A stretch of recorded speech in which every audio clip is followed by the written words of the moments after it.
Hello viewers, আসসালামু আলাইকুম। Welcome to my channel. আজকে আমি আপনাদের দেখাবো যারা পিঠা বানাতে পারে না তারাও কিভাবে মাত্র 5 মিনিটে এই পাটিসাপটা পিঠাটি বানাবে। তাহলে চলুন দেখে আসি পুরো প্রসেসটি কিভাবে তৈরি করলাম।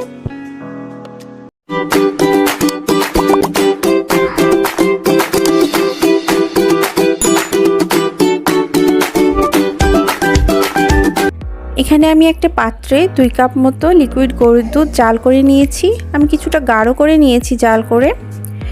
এখন এর মধ্যে আমি দিয়ে দিব 2 চা চামচ সুজি। সুজিটা আমি ভেজে নিব না, নর্মালভাবেই আমি দিব। তারপর এর মধ্যে আমি দিব হাফ কাপ মতো গুঁড়ো দুধ এবং 1 কাপ মতো চিনি। সবগুলো মিশ্রণ আমি একটু নেড়ে চেড়ে নিব। তারপর এটাকে আমি ভালোভাবে কুক হতে দিব। দিয়ে দিচ্ছি এর মধ্যে 2টো এলাচ জাস্ট ফ্লেভারের জন্য। ভালোভাবে নেড়ে চেড়ে আমি এখন এটাকে কুক হতে দিব। আমি কিন্তু এটা হাই হিটে রান্না করব না, মিডিয়াম টু লো হিটে আমি রান্না করব। আস্তে আস্তে কুক হবে আর টেক্সচারটা অনেকটা গাঢ় হয়ে যাবে। দেখুন অনেকটাই গাঢ় হয়ে যাচ্ছে। যেহেতু সুজি দেওয়া হয়েছে খুব দ্রুতই রান্না হবে, বেশি টাইম লাগবে না। দেখছেন অনেকটাই ঘন হয়ে গেছে। এই পর্যায়ে আমি আরেকটু নাড়াচাড়া করে এটা নামিয়ে রাখবো, কারণ এটা একটু ঠান্ডা হলে আরেকটু ঘন হয়ে যাবে।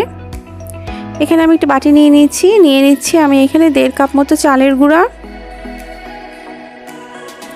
হাফ কাপ মতো অল পারপাস ফ্লাওয়ার বা আটা, হাফ চা চামচ লবণ, 1 চা চামচ মতো চিনি। এখন আমি সবগুলো উপকরণ একটু নেড়ে চেড়ে নিব। তারপর আমি এর মধ্যে নর্মাল টেম্পারেচার যে পানিটা, ঠান্ডা পানি, খুব বেশি ঠান্ডা না, নর্মাল টেম্পারেচার পানিটা আমি এটা আস্তে আস্তে অল্প অল্প করে অ্যাড করব। আমি এখানে 1.5 কাপ মতো পানি নিয়েছি, আমি পুরোটাই দিয়ে দিব আস্তে আস্তে করে।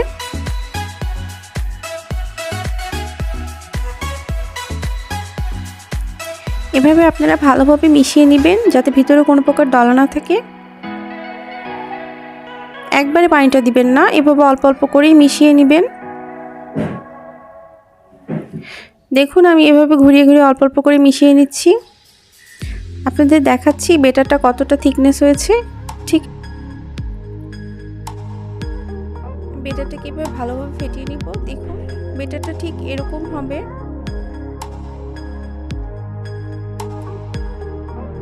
যাই হোক, বেটারটা ঘোরানো হয়ে গিয়েছে। আমি এখন চুলাতে যাব। চুলাতে একটু আমি প্যান বসিয়ে দিয়েছি। এর মধ্যে আমি এখন সামান্য পরিমাণ সয়াবিন তেল দিব। তেলটাকে আমি একটু ব্রাশ করে চতুর্দিকে ছড়িয়ে নিব। যাদের কাছে ব্রাশ নেই তারা একটু টিস্যু পেপার দিয়েও এটা তেলটাকে ছড়িয়ে নিতে পারে।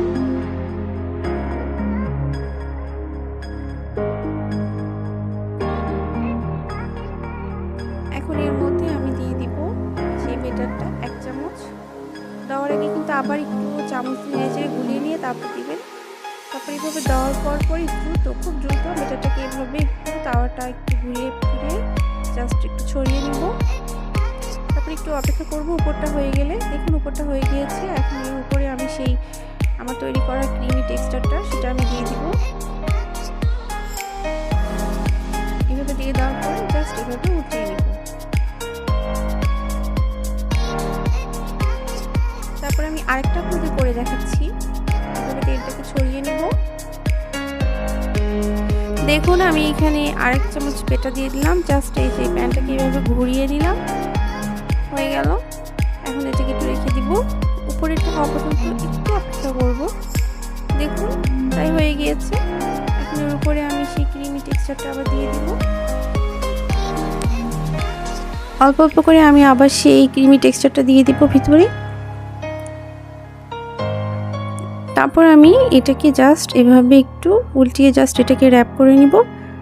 এই যে হয়ে গেল। এভাবে যে কেউ পিঠা বানাতে পারবে। যারা একদমই পিঠা বানাতে পারে না তারাও ট্রাই করে দেখুন, খুবই ইজি, খুব সহজেই বানিয়ে ফেলতে পারবেন। আমি এভাবে সবগুলো পিঠা বানিয়ে নিব। দেখুন আমার সবগুলো পিঠা বানানো হয়ে গিয়েছে। খেতেও যেমন অনেক মজা, দেখতেও অনেক সুন্দর লাগছে। যাই হোক, রেসিপিটি ভালো লাগলে আমার চ্যানেলটি সাবস্ক্রাইব করে আমার পাশেই থাকবেন। ধন্যবাদ।